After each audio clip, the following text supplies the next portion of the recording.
할렐루야. 수련회 둘째 날입니다. 오늘도 제가 기도함으로 오늘 수련회 시작하도록 하겠습니다. 하나님 우리 아버지 은혜를 감사합니다. 오늘 하루도 하나님의 은혜 가운데 지내게 하시고 오늘 이 토요일 저녁에 수련회 가운데 참여할 수 있도록 은혜 베풀어 주시니 참으로 감사합니다. 각자의 자리에서 온라인을 통하여서 이 수련회에 참여한 우리 모든 청년들에게 하나님의 풍성한 은혜를 더하여 주시고 그 자리에서 하나님의 말씀을 힘입어 더 하나님께 가까이 달려나아갈 수 있는 우리 모두가 되게 도와주시옵소서. 비록 함께 모여서 수련회를 진행하지 못하지만 하나님께서 우리 가운데 함께하여 주심으로 각자의 자리에서 풍성한 하나님의 은혜를 경험할 수 있는 복된 자리 될 수 있도록 은혜 베풀어 주시옵소서. 마칠 때까지 함께해 주시기를 간절히 소망하옵고 예수님의 이름으로 기도드립니다. 아멘. 오늘은 기억하라 노아 두 번째 시간입니다. 오늘 본문은 앞서 확인했던 것처럼 창세기 9장 1절부터 17절까지의 말씀입니다. 자, 어제 우리는 왜 하나님이 홍수를 내리실 수밖에 없었는가? 라는 이 질문의 답을 함께 생각해 보았습니다. 하나님은 세상 역사의 책임을 사람의 딸들이 아닌 하나님의 아들들에게 물으실 것인데 그들이 마땅히 감당해야 할 제사장적인 사명과 선지자적인 사명을 잃어버림으로 인해서 세상에 부패함과 포악함이 가득하게 되었고 또 이것이 곧 홍수 심판으로 이어지게 되었다는 것을 우리가 확인했습니다. 이제 오늘은 홍수 사건 이후에 일어난 기록을 함께 살펴보겠습니다. 노아와 그의 가족들이 방주에서 내린 순간부터를 이야기한다면 8장의 후반부부터 보아야 하겠지만 우리는 9장 안에서 전개되어지는 내용을 확인하면서 하나님께서 주시는 은혜를 확인하겠습니다. 우리가 보게 될 9장을 크게 두 부분으로 나누게 되면 17절까지를 한 부분으로 볼 수 있고 18절부터 마지막까지를 또 한 부분으로 나눌 수 있겠습니다. 오늘 우리의 본문이기도 한 17절까지는 하나님께서 노아와 그 아들들에게 주신 말씀이 주를 이루고 있고 18절 이하는 노아와 그 아들 사이에 일어난 한 가지 사건을 소개하고 있는 것을 보게 됩니다. 그리고 다시 이 17절까지의 말씀을 보게 되면 또 이 안에서 두 부분으로 나뉘어집니다. 1절과 7절의 말씀을 비교해 보면 같은 내용의 반복이라는 것을 우리가 확인할 수 있습니다. 그러니까 7절까지를 하나의 주제가 담겨져 있는 것으로 보면 되는 것이고 8절부터 17절까지는 무지개 언약이라는 또 하나의 내용을 담고 있기 때문에 그 부분에 대해서 하나님께서 말씀하실 것이다. 이것을 우리가 짐작해 볼 수 있다는 것이죠. 오늘은 이 두 문단 안의 내용을 우리가 하나하나 확인을 해보고 결론적으로 이 두 내용을 묶어서 하나님은 어떠한 분이시며 우리가 그 하나님을 통해서 무엇을 발견하고 또 우리의 삶 가운데 적용해 나가야 할지를 생각해 보도록 하겠습니다. 자, 그럼 먼저 7절까지의 내용을 보겠습니다. 앞서 말씀을 드렸던 것처럼 1절과 7절은 같은 내용의 반복입니다. 무슨 내용인지 제가 한번 1절 말씀을 다시 보겠습니다. 하나님이 노아와 그 아들들에게 복을 주시며 그들에게 이르시되 생육하고 번성하여 땅에 충만하라. 여러분, 이 말씀은 우리가 어디에서 본 말씀이죠? 어제의 말씀에도 등장을 했는데 창세기 1장 28절의 말씀입니다. 하나님이 모든 창조를 마치신 후에 특별히 인간을 창조하신 후에 주신 명령입니다. 이것을 문화명령이라고 부른다고 했죠. 그런데 여기 홍수 심판 이후에 동일한 명령이 다시 등장한다는 것은 무엇을 의미하는 것일까요? 하나님의 심판으로 옛 세상이 멸망되고 새로운 세상이 시작되었지만 여전히 하나님께서 인간에게 주시는 명령은 동일하다는 것이죠. 1장 28절 말씀이 창조하신 직후에 주셨기 때문에 창조 명령이라고 한다면 여기 홍수 이후에 주신 명령은 재창조 명령이라고 이름 붙일 수 있습니다. 사실 이것이 7절까지의 말씀의 핵심이고 또한 주제입니다. 처음과 마지막을 동일하게 반복한다는 것은 중요하기 때문에 그렇게 하고 있는 것이죠. 우리가 문학에서도 이와 비슷한 기법, 수미쌍관법이라고 해서 처음과 마지막을 동일하게 반복하는 그러한 기법이 있는데, 여러분, 작가가 아무 의미 없이 그저 동일하게 그렇게 반복하는 경우는 없습니다. 중요하기 때문에 그 내용을 반드시 확인해야 되기 때문에 그렇게 하는 것처럼, 하나님의 말씀에서도 그 중요성을 강조하기 위해서 동일하게 처음과 마지막에 이렇게 사용을 하고 있다는 것입니다. 자, 일단 이 기둥 하나를 잘 세워놓고 있어야 이후에 이어지는 말씀을 정도에서 벗어나지 않고 바르게 해석을 해 나갈 수 있게 됩니다. 제가 왜 이런 말씀을 드리는지 2절부터 6절까지의 말씀을 간단히 한번 훑어보겠습니다. 2절부터 4절까지의 말씀을 보면 하나님이 인간에게 동물을 먹을 수 있게 허락하시는 내용이 나옵니다. 그리고 5절과 6절을 보면 살인에 대한 경고가 나오는 것을 보게 됩니다. 자, 얼핏 보기에 전혀 상관이 없는 것 같은 내용의 연속처럼 보입니다. 그렇죠? 아니, 왜 하나님이 먹는 이야기를 하고 계시는 것이지? 그리고 왜 살인하지 말라는 이야기를 갑자기 여기에서 하시는 것일까? 이렇게 생각하기 쉽다는 것입니다.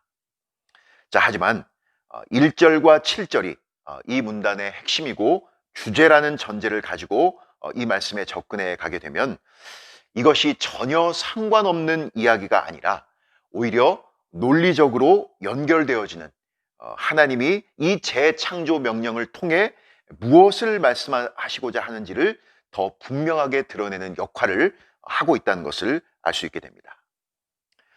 그렇다면 2절부터 4절에 나오는 말씀, 동물을 먹을 수 있도록 허용하신 그 말씀 속에 하나님의 의도를 생각해 보겠습니다. 우리가 1절 말씀을 보면서 1장 28절과 동일한 내용이라고 했지만 사실 다른 점이 있습니다. 1장 28절에서는 땅을 정복하라 라는 말씀이 나오지만 여기 9장에서는 그 내용이 빠져 있습니다. 대신 2절의 말씀이 추가되어 있습니다. 2절을 함께 한번 볼까요?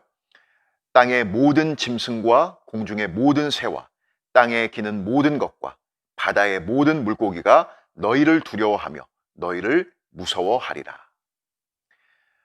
여기에서 핵심은 마지막 부분입니다. 너희를 두려워하여 너희를 무서워하리라. 하나님이 처음 주셨던 명령에는 땅을 정복하라 라는 능동적이고 적극적인 내용이 담겨져 있었다면, 여기에서는 인간이 특별히 무엇을 하지 않아도 되는 수동적이고 소극적인 내용으로 바뀌어진 것을 우리가 알 수 있습니다. 그렇다면 모든 동물들이 인간에게 가지는 두려움과 무서움은 누가 주신 것이죠? 하나님이 동물들에게 주신 것입니다. 왜 하나님이 그렇게 하셨을까요? 모든 동물들이 인간을 마치 하나님과 같이 무서워하고 두려워하도록 그렇게 하신 것입니다. 한마디로 동물들을 사람의 손에 붙이신 것이죠. 2절 마지막에서도 동일한 표현이 나오는 것을 우리가 알 수 있습니다.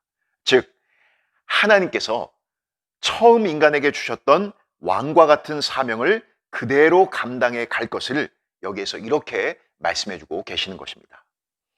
그 이해를 가지고 3절의 말씀을 보시면 이것은 단순히 먹는 이야기를 하는 것이 아니라는 것을 알 수 있습니다. 동물들을 먹을 수 있도록 허락하셨다는 것은 그것들을 인간의 손에 붙이셨다는 하나의 강력한 증거가 된다는 것이죠. 즉, 소유권을 인간에게 주셨다는 표현인 것입니다. 물론 먹거리에 대한 부분을 말씀하시려는 의도가 전혀 없었다, 그렇게 볼 수는 없습니다. 일단 노아와 그의 가족들의 경우를 생각해 보더라도 당장 방주에서 내려서 곡식이나 작물을 기르고 수확하기까지는 일정 기간, 꽤 오랜 시간이 걸릴 수밖에 없죠. 그때까지 방주 안에 남아있는 음식으로 살 수도 없는 노릇이었기 때문에 그들에게 육식을 허락하심으로 그들이 이 처음 처해진 홍수 이후에 그 척박한 그 환경 가운데서 살아갈 수 있도록 하나님의 배려가 분명 여기에 숨겨져 있을 것입니다. 여담입니다만, 그럼 과연 이때부터 사람들이 육식을 시작했을까요? 그럴 수도 있고 아닐 수도 있다고 봅니다. 홍수 심판 이전에 이미 인간의 악한 본성이 하나님의 뜻을 거슬러 몰래 고기를 잡아 먹었을지도 모릅니다. 우리가 알다시피 여러분, 고기 맛을 한번 알게 되면 중간에 끊는다는 것은 여간 어려운 일이 아니기 때문에 몰래 숨어서 계속 먹었을 가능성도 사실 부인하기 어렵습니다. 어쨌거나 공식적으로 하나님께서 육식을 허용하신 시기는 홍수 심판 이후, 바로 오늘 주어진 본문을 통해서부터 그렇게 시작을 하게 된 것입니다. 자, 다시 원래 자리로 돌아와서 이것은 3절에서 하나님께서 하신 이 말씀은 단순히 먹거리의 다변화를 꾀하면서 식생활의 혁명을 일으키신 것이 아니라 인간은 여전히 왕과 같은 존재로 모든 동물들의 소유권을 가지고 있음을 하나님께서 보이신 명령이라고 할 수 있다는 것입니다. 그런데 4절을 보시면 여기에 단서 하나가 붙어 있습니다. 그러나 고기를 그 생명되는 핏째 먹지 말 것이니라. 하나님이 왜 이 단서 조항을 붙이신 것일까요? 이어지는 5절에서 중요한 힌트를 발견하게 됩니다. 내가 반드시 너희의 피, 곧 너희의 생명의 피를 찾으리니, 이렇게 되어 있습니다. 여기 말씀을 보면 한마디로 피가 곧 생명이기 때문에 그렇다는 얘기입니다. 우리가 이 의미도 처음 하나님이 주셨던 1절 말씀을 중심에 놓고 이해할 필요가 있습니다. 우리가 보통 핏째 먹지 말라, 이 말씀을 따로 뚝 떼어서 이해를 하게 되면 어떻게 이해를 하냐면, 피를 먹으면 몸에 좋지 않아서, 혹은 피를 먹는 행위 자체가 매우 끔찍하니까 그래서 하나님이 금하신 것이구나, 이렇게 생각을 합니다. 그러면 이제 선짓국을 좋아하는 사람은 굉장히 갈등을 할 수밖에 없죠. 내가 지금 하나님의 명령을 어기는 것이 아닌가, 이걸 먹어야 되나 말아야 되나. 여러분, 이런 갈등은 할 필요가 없습니다. 선짓국을 먹는다고 죄 짓는 것이 아니니까 그냥 드시면 됩니다. 자, 5절의 말씀을 다시 보면 하나님이 생명의 피를 찾겠다라고 말씀하십니다. 여러분, 이것이 무슨 의미일까요? 우리가 상식적으로 누구나 알고 있는 것처럼 사람이든 동물이든 피가 없으면, 피를 다 흘리게 되면 죽게 됩니다. 그래서 피는 곧 생명이라고 할 수 있습니다. 성경에서도 동일한 이야기를 합니다. 그런데 그 생명이 누구의 것이라는 얘기죠? 바로 하나님의 것이라는 얘기입니다. 왜 핏째 먹어서는 안 됩니까? 거기에는 생명을 내 마음대로 할 수 있다는 인식이 들어가 있는 행위이기 때문에 그렇다는 얘기입니다. 비록 하나님은 사람에게 동물을 소유하고 심지어 먹을 수 있는 왕과 같은 통치자로 삼아주셨지만 그 권한이 아무런 브레이크도 없이 마음대로 휘두를 수 있는 것이 아니라는 것을 하나님께서 핏째 먹지 말라는 명령 속에 담아 두신 것입니다. 즉, 진정한 주인이요 왕은 인간이 아닌 하나님이라는 것이죠. 사실 이것을 망각하는 것이 죄의 본질입니다. 하나님의 권위 아래 인간이 놓여 있고, 그래서 내 뜻과 내 의지가 아닌 왕이신 하나님의 뜻과 의지를 따라야 하는 그러한 통치자로 세워 놓으신 것인데, 그것을 싫어하여 반역의 자리로 나간 것이 첫사람 아담이 지은 죄이고, 아담 이후에 모든 후손들이 동일하게 보인 행태인 것입니다.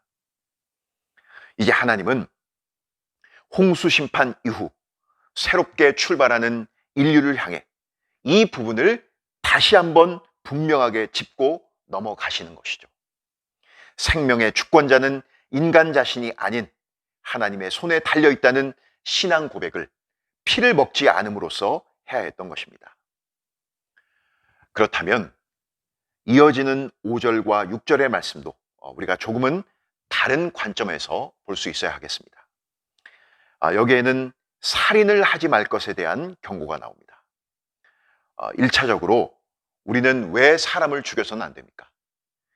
생명의 주인이 하나님이시기 때문에 그렇습니다. 나 자신을 죽이는 행위 역시 하나님 앞에 죄가 되는 것은 나의 생명의 주인이 바로 나라고 여기는 마음이 중심에 있어서 나의 생명을 끊었기 때문에 그렇게 보는 것입니다. 자, 그런데 여기를 보면 단순히 그 부분만을 말씀하시려고 하나님이 재차 강조하시는 것 같지는 않습니다. 여기에서 짐승이면 그 짐승에게서, 사람이나 사람의 형제면 그에게서 그의 생명을 찾으리라. 다른 사람의 피를 흘리면 그 사람의 피도 흘릴 것이니, 이렇게 되어 있습니다. 그러니까 짐승을 죽이면 짐승으로, 사람을 죽이면 그 사람의 피로 생명을 찾으신다는 것인데, 이것을 동해복수법이라고 부릅니다. 동해, 한자로 되어 있는데 동일한 해를 가해서 복수를 하는 법입니다. 출애굽기 21장 23절과 24절 말씀을 보시면 생명은 생명으로, 눈은 눈으로, 이는 이로, 손은 손으로, 발은 발로, 이렇게 하나님께서 모세에게 율법을 주시는데 바로 여기에 이 내용이 그대로 담겨져 있는 것을 우리가 알 수 있습니다. 동해복수법은 인간의 악한 본성이 자신이 해를 받은 것 이상으로 복수하려는 것을 막으시려는 하나님의 깊은 배려라고 할 수 있습니다. 하지만 여기에는 이 동해복수법이 담겨져 있지만 또 다른 의미가 담겨져 있다는 것입니다. 그것은 바로 속죄에 대한 내용입니다. 오늘 본문과 연결지어 읽어볼 중요한 말씀이기 때문에 레위기에 있는 말씀을 보도록 하겠습니다. 레위기 17장 10절과 11절의 말씀입니다. 이스라엘 집 사람이나 그들 중에 거류하는 거류민 중에 무슨 피든지 먹는 자가 있으면 내가 그 피를 먹는 그 사람에게는 내 얼굴을 대하여 그를 백성 중에서 끊으리니 육체의 생명은 피에 있음이라. 내가 이 피를 너희에게 주어 제단에 뿌려 너희의 생명을 위하여 속죄하게 하였나니 생명이 피에 있으므로 피가 죄를 속하느니라. 육체의 생명은 피에 있다는 것을 여기에서도 분명히 하고 있습니다. 그런데 이어지는 말씀을 보면 내가 이 피를 너희에게 주어 제단에 뿌려 너희의 생명을 위하여 속죄하게 하였나니 생명이 피에 있으므로 피가 죄를 속하느니라. 이렇게 되어 있습니다. 피는 먹어야 할 것이 아니라 제단에 뿌려야 한다라고 말씀하십니다. 왜요? 피가 죄를 속하기 때문에 그렇습니다. 히브리서 9장 22절에서도 동일한 개념을 이야기하고 있는데 율법을 따라 거의 모든 물건이 피로써 정결하게 되나니 피 흘림이 없은즉 사함이 없느니라. 히브리서 기자가 이렇게 전합니다. 그래서 구약의 제사를 보게 되면 그 핵심이 여러분 어디에 있나요? 피 흘림에 있습니다. 소나 양을 죽여서 그 피를 뿌려 제사를 드리는 것으로 사람의 죄가 씻기게 됩니다. 자, 그런데 오늘 창세기 본문의 내용대로라면 사실 어떻게 해야만 온전히 그 죄가 사해지는 것이 될까요? 사람의 죄는 동물의 피가 아닌 사람의 피가 뿌려져야 하는 것이 맞습니다. 그렇죠? 그렇다면 구약 시대에 동물의 피를 뿌려 드린 제사는 결국 완전한 속죄를 가져오지 못한다는 것입니다. 이것은 모세 이후에 율법을 받은 이스라엘 백성들에게만 해당되는 이야기가 아닙니다. 당장 오늘 본문에 등장하는 노아에게도 해당이 되는 이야기입니다. 8장으로 가서 20절의 말씀을 보겠습니다. 노아가 여호와께 제단을 쌓고 모든 정결한 짐승과 모든 정결한 새 중에서 제물을 취하여 번제로 제단에 드렸더니 라고 되어 있습니다. 방주에서 내린 노아가 가장 먼저 한 것은 하나님께 제단을 쌓은 것입니다. 예배를 드린 것이죠. 이때에도 이미 짐승으로 드리는 제사가 존재했다는 것을 우리가 알 수 있습니다. 하지만 그렇게 제사를 드린 직후에 하나님께서 하신 말씀을 통해 노아는 어떤 생각을 했을까요? 짐승으로 드리는 제사만으로는 나의 죄가 완전히 씻겨질 수 없겠구나. 이 사실을 알았을 것입니다. 그렇다면 노아의 제사도 이후에 이스라엘 백성들의 모든 제사도 전부 잘못된 것일까요? 그렇지 않다는 것입니다. 하나님은 사람의 죄를 속하기 위해 반드시 사람의 피를 뿌려야 한다는 이 진리를 선포하심으로 이제 이 땅에 사람으로 오실 메시아이신 예수 그리스도를 여기에 예표해 놓으셨던 것입니다. 구약시대의 모든 제사가 오실 메시아이신 예수 그리스도를 예표해 놓고 있는 그러한 그림자인 것처럼 여기 노아의 제사 역시 마찬가지라고 할 수 있다는 것이죠. 아마 노아 자신도 멀리서 희미하게나마 하나님께서 온전히 인간의 죄를 사하기 위해 보내실 분이 있다는 것을 바라봤을 것입니다. 하나님은 여기 5절과 6절 말씀을 통해 이제 예수 그리스도를 통해 속죄의 피를 흘려 인간의 죄를 사하실 하나님의 구원 계획을 다시 한번 보이신 것입니다. 여러분, 이것이 얼마나 놀라운 일입니까?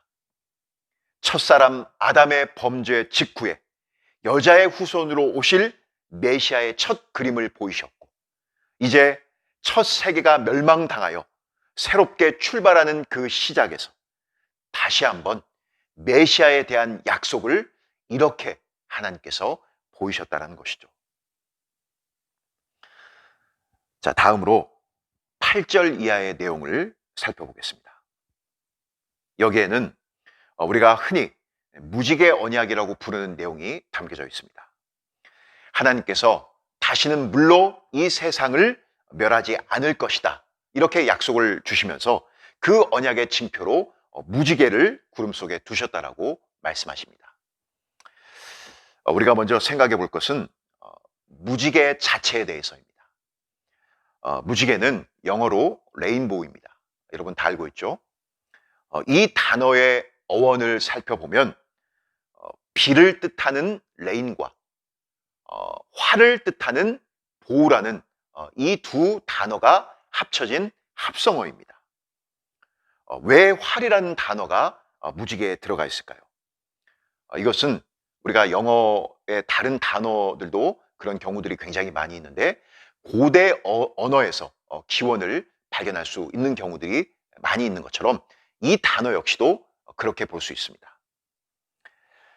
자, 왜 이런 얘기를 꺼내냐면 지금 우리가 보고 있는 성경 안에서 무지개라는 단어의 히브리어 원어가 캐셰트인데 이 캐셰트라는 의미 자체가 활이라는 뜻을 담고 있습니다. 그러니까 히브리어에는 무지개라는 단어가 따로 있지 않고 그냥 활이라는 단어만 있습니다. 보통 히브리어를 보면 한 단어 안에 여러 뜻이 담겨져 있죠. 그러니까 이 캐셰트라는 단어 안에 무지개라는 뜻이 또 있는가? 그게 아니라는 얘기입니다. 그냥 캐셰트라는 단어는 활이라는 뜻을 그 자체로 담고 있다는 것이죠. 그래서 13절의 말씀을 문자 그대로 읽게 되면 내가 내 활을 구름 속에 두었나니 이렇게 되는 것입니다. 그렇다면 왜 하나님은 여기에서 활이라는 단어를 사용하신 것일까요? 여러분, 활은 어떤 용도로 사용이 되죠? 활은 전쟁 무기입니다. 뭐 오늘날이야 활을 전쟁에서 그렇게 사용하지 않지만 불과 몇 세기 전까지만 하더라도 활은 매우 중요한 그러한 무기였습니다. 뭐 그것은 과거로부터 계속 그래 왔기 때문에 누구나 알고 있는 사실입니다. 그런데 그 활을 하나님께서 구름 속에 두셨다라고 말씀하셨다는 것은 한편으로는 과거를 기억하라는 일종의 경고의 역할을 분명히 했을 것입니다. 자, 무지개를 볼 때마다 이제 홍수 이후에 사람들이 무지개를 볼 때마다 과거에 하나님께서 진노의 활을 들어 세상을 향해 쏘셨던 것을 잊지 않도록 그렇게 활을 걸어 두신 것입니다. 그러나 오늘 우리가 읽은 말씀을 통해서 보다 적극적으로 하나님께서 드러내시고자 하는 목적은 이 무지개가 평화를 상징하고 있다는 것이죠. 활은 지금 걸려 있습니다. 즉 진노의 활을 쏘시는 것을 이제는 멈추셨다는 것이죠. 그래서 여러분, 우리가 무지개 모양을 보면 둥근 모양이 어디를 향해 있죠? 위를 향해 있습니다. 우리가 활 모양을 잘 생각해 보면 지금 활이 어디를 향해 있다는 얘기죠? 땅이 아닌 하늘을 향해 그렇게 향해 있는 것이 무지개의 모양이라는 것입니다. 제가 이 부분을 보면서 군대 시절이 생각났습니다. 이제 군대를 다녀온 우리 형제들은 다 알겠지만 군대에서 사격 훈련을 할 때 총의 그 총구, 그러니까 우리 자매들을 위해서 제가 설명을 하면 총알이 나오는 그 입구, 그 맨 앞에 있는 부분이죠. 그 총구가 어디를 향하게 되는지가 대단히 중요한 문제입니다. 특별히 이제 사격 훈련 중에 실탄을 지급받게 되는데 그 실탄을 가지고 총의 총구를 사람을 향해 겨누게 되면 이것은 매우 심각한 상황이 됩니다. 실수라고 해도 이건 그냥 용납될 수 있는 그런 문제가 아니라는 것입니다. 그래서 저 같은 경우에 이제 자대에 가서 총기를 분해해서 청소를 하는 그 일을 주기적으로 하게 되는데 그때에도 총구를 고참을 향해 결코 겨누지 않습니다. 그렇게 매우 강하게 그렇게 교육을 받았습니다. 그만큼 그게 중요하다는 얘기입니다. 자, 여러분, 많은 사람들이 무지개 하면 그저 자연적인 현상, 과학적으로 접근해야 될 문제, 이렇게 생각하고 넘어갈 수 있지만 사실 그 이전에 무지개 역시도 하나님이 만드셨다는 것을 우리는 기억해야 합니다. 그런데 왜 하나님이 그 무지개의 모양을 위를 향해 둥근 활의 모양으로 만드셨던 것일까요? 하나님은 이제 더 이상 물로 하나님의 진노를 퍼부어 멸하지 않을 것을 이렇게 약속해 주신 것입니다. 그러니 우리는 이 무지개를 보며 안심할 수 있다는 것이죠. 물론 오늘날에도 국지적으로 여전히 물로 인해 많은 비가 내려 고통을 당하는 그런 사람들의 모습을 보게 됩니다. 어제만 하더라도 부산에 집중호우가 내려 많은 피해를 입었다는 뉴스를 오늘 접했습니다. 그럼에도 불구하고 전 지구적인 물 심판은 없을 것이다라고 하나님께서 이 무지개를 통해 분명히 약속을 해 주신 것입니다. 하나님은 진노의 활을 걸어두시되 진노의 활을 걸어두시되 하늘을 향해 걸어두심으로 이제 그것을 우리에게 확증해 주신 것입니다. 여기에서 우리가 한 가지 더 생각해 볼 부분이 있습니다. 본문에서 하나님께서 하신 약속을 무지개 언약이라고 부릅니다. 언약은 다른 말로 바꾸면 계약이라고 할 수 있습니다. 계약은 그 특성상 두 당사자가 맺어야 합니다. 여기를 보면 두 당사자가 누구죠? 하나님과 다른 한편은 9절과 10절 말씀을 통해서도 우리가 알 수 있듯이 인류 전체가 당사자입니다. 그런데 오늘 본문에서 우리가 발견할 수 있는 사실은 하나님의 맹세는 계속 나오지만 또 다른 당사자인 인류는 어떠한 맹세도 하지 않고 있다는 것을 우리가 발견할 수 있습니다.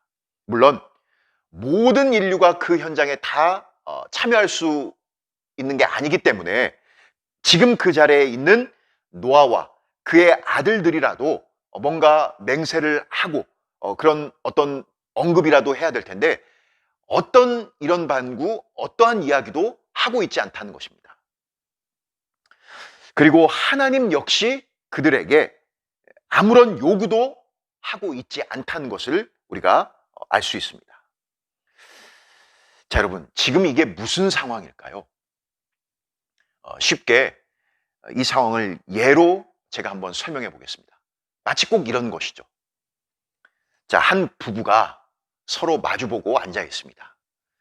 아내는 팔짱을 끼고 앉아 있고 그 맞은편에 있는 남편은 계속해서 이야기를 합니다. 여보, 내가 이제 밤 10시까지는 어떤 일이 있어도 집에 돌아올게. 그리고 주말에는 애들이랑 3시간 이상 꼭 놀아줄게. 그리고 한 달에 한 번 이상은 꼭 외식을 할게. 약속해. 맹세. 자, 이렇게 이야기를 한다라고 한번 그 상황을 가정해 볼 때 만약 누군가가 이 상황을 보고 여러분 어떤 생각을 하겠습니까? 아, 남편이 꼬투리 잡힐 어떤 행동을 했구나. 잘못을 했구나. 그래서 지금 아내에게 싹싹 빌면서 그렇게 약속하고 맹세한다고 이야기를 하고 있구나. 그렇게 생각을 할 것입니다. 그렇죠?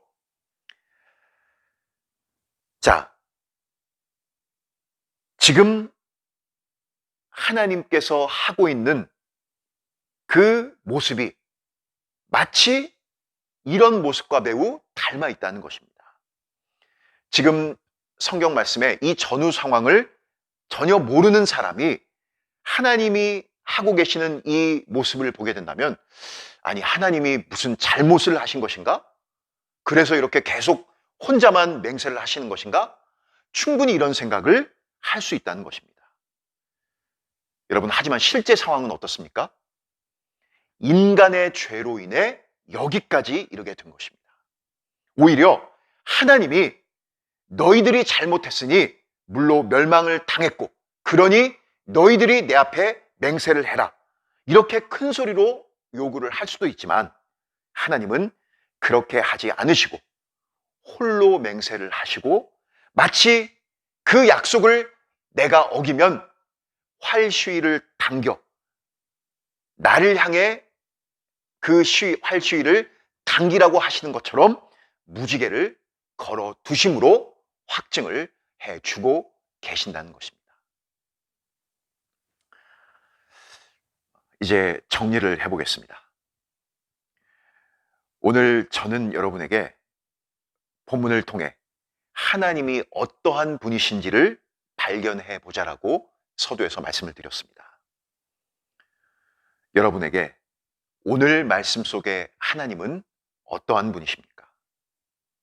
새로운 세상에 첫 발을 내딛는 노아와 그의 아들들에게 여전히 하나님은 그들을 향한 문화 명령을 거두지 않으시고 왕과 같은 사명을 주실 뿐만 아니라 피 흘림에 대한 내용을 통해 희미하게나마 이 땅에 오실 메시아가 이루실 속죄에 대한 그림자를 보여주십니다. 또한 무지개를 구름 속에 두심으로 더 이상 진노의 활을 이 땅을 향해 쏘지 않겠다라고 하시면서 그것을 홀로 맹세하시고 영원한 언약으로 삼으시는 것을 볼 수 있습니다. 분명 홍수라는 비참한 심판의 사건을 우리는 기억하고 있습니다. 여러분, 노아가 방주의 문이 열려 처음으로 그 땅을 밟았을 때 바라본 이 지구의 모습은 어떠했을까요? 그가 방주에 타기 전 바라본 세상과는 전혀 다른, 이제껏 한 번도 보지 못한 끔찍한 광경을 보며 말문이 막혔을지도 모릅니다. 그리고 죄를 그토록 싫어하시는 하나님의 공의로우심에 압도되어서 감히 하늘을 향해 고개를 쳐들지 못하고 무릎을 꿇고 그저 묵묵히 하나님의 말씀을 듣고 있었을지도 모릅니다. 그러나 하나님은 오늘 본문을 통해 여전히 은혜를 베풀어 주는 분이시다라고 우리에게 말씀해 주고 계십니다. 하나님은 우리 인간의 연약함과 죄악된 본성을 너무도 잘 아시기에 처참한 죄의 심판의 현장, 바로 그곳에서 더 풍성한 하나님의 은혜를 베풀어 주고 계시는지도 모릅니다. 이제 여기 노아와 맺은 언약을 시작으로 여러분 이후에 등장하는 모든 성경의 언약들은 하나님이 일방적인 당사자가 되셔서 그 언약을 시작하시고 그 언약을 완성하시는 주체자로, 그 당사자로 그렇게 성경이 말씀하고 있다는 것을 우리가 확인할 수 있습니다. 무엇보다 우리는 여기 이 모든 사건의 핵심적 인물인 노아를 통해서 하나님의 은혜가 얼마나 큰지를 알 수 있습니다. 우리가 어제 본문에 나왔지만 그냥 지나친 구절이 있습니다. 매우 중요한 말씀이기 때문에 여기에서 우리가 다시 꺼내어 한번 보겠습니다. 창세기 6장 8절의 말씀입니다. 그러나 노아는 여호와께 은혜를 입었더라. 우리가 이 홍수 심판의 사건을 쭉 살펴보면서 오해할 수 있는 부분이 노아라는 인물에 대해 그에게 뭔가 남다른 무엇이 있기 때문에 노아만이 건짐을 받았을 것이다라고 생각하는 것입니다. 하지만 바로 이 6장 8절의 말씀 안에 모든 답이 담겨져 있습니다. 하나님의 은혜 때문입니다. 여러분, 은혜라는 단어의 뜻을 정확히 이해하셔야 합니다. 우리 기독교 신앙에서 은혜라는 단어가 차지하는 비중은 절대적입니다. 그런데 그 뜻을 여러분 오해하면 안 됩니다. 은혜는 무슨 원인이나 내세울 만한 것이 있어서 받는 것이다라고 하면은 그것은 결코 은혜가 될 수 없습니다.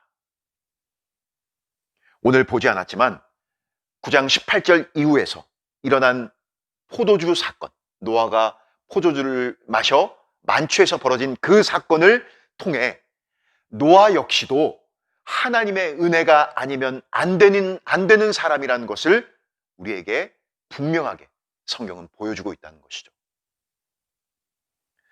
여러분, 우리들 역시 마찬가지입니다. 우리 자신을 한번 생각해 보십시오. 우리가 뭐 그토록 대단한 존재겠습니까? 무엇을 우리가 하나님 앞에 꺼내 놓을 수 있는, 당당히 설 수 있는 그런 존재겠습니까? 그럼에도 불구하고 하나님은 과거에도 말할 수 없는 은혜를 우리에게 베풀어 주셨고 오늘도 풍성한 은혜를 우리에게 더해 주시며 앞으로도 그 은혜를 거두지 않으실 것이다라고 약속해 주고 계시는 것입니다. 우리가 이 은혜의 하나님을 어떻게 우리의 삶 속에서 적용하며 살아갈 수 있을까요?